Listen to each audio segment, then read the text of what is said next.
In 1981, Warner Brothers released a sequel to a movie few Americans had seen, with a leading man who wasn't yet a star. In fact, they had to pretend this wasn't a sequel at all. Allow me to explain. In 1979, Australian writer-director George Miller and his producing partner Byron Kennedy cooked up a wild idea for a movie called Mad Max. The two men had never made a full-length film before, but their debut feature caused a sensation in Australia, and Mad Max became the biggest box office success in the history of that country. It was also a stepping stone in the budding career of their star, 23-year-old Mel Gibson.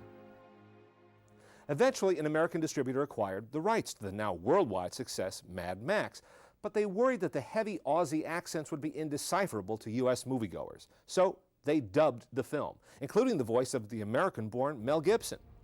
It didn't work. Mad Max never found much of an audience in this country. When Miller and Kennedy teamed up again 2 years later and made Mad Max 2, Warner Brothers decided to rename the picture The Road Warrior.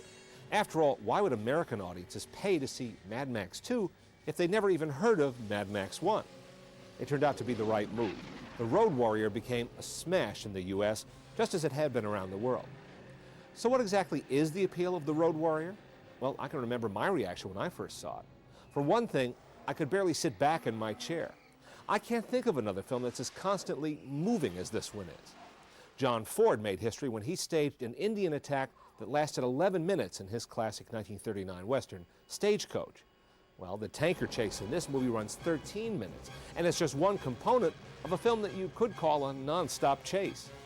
I still regard it as a model for action movie making, all the more so because it was done without the digital special effects that dominate so many films today. What you see on screen is, for the most part, real, with all those incredible feats executed by a team of apparently fearless stunt performers.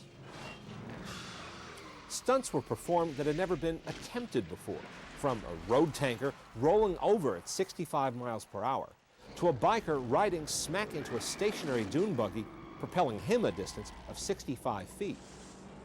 Shot on location in Broken Hill, some 800 miles west of Sydney, Australia, more than 80 vehicles were put to use in The Road Warrior, including one you don't see too often in action films, a gyrocopter. But most importantly, Miller and his writing partner Terry Hayes, working with Brian Hannett, refined the character that introduced in Mad Max by exploring the roots of mythology and the works of Joseph Campbell, just as another filmmaker named George Lucas had done a decade earlier when he was writing Star Wars. It's no accident that Mad Max appealed to audiences around the globe. He has universal qualities as a warrior, a survivor, and ultimately as a champion of the oppressed. You want to get out of here? Talk to me. That's a timeless kind of character you might find in a Western or a samurai film. This one just happens to take place in the future. So sit back, fasten your seatbelt, and enjoy The Road Warrior.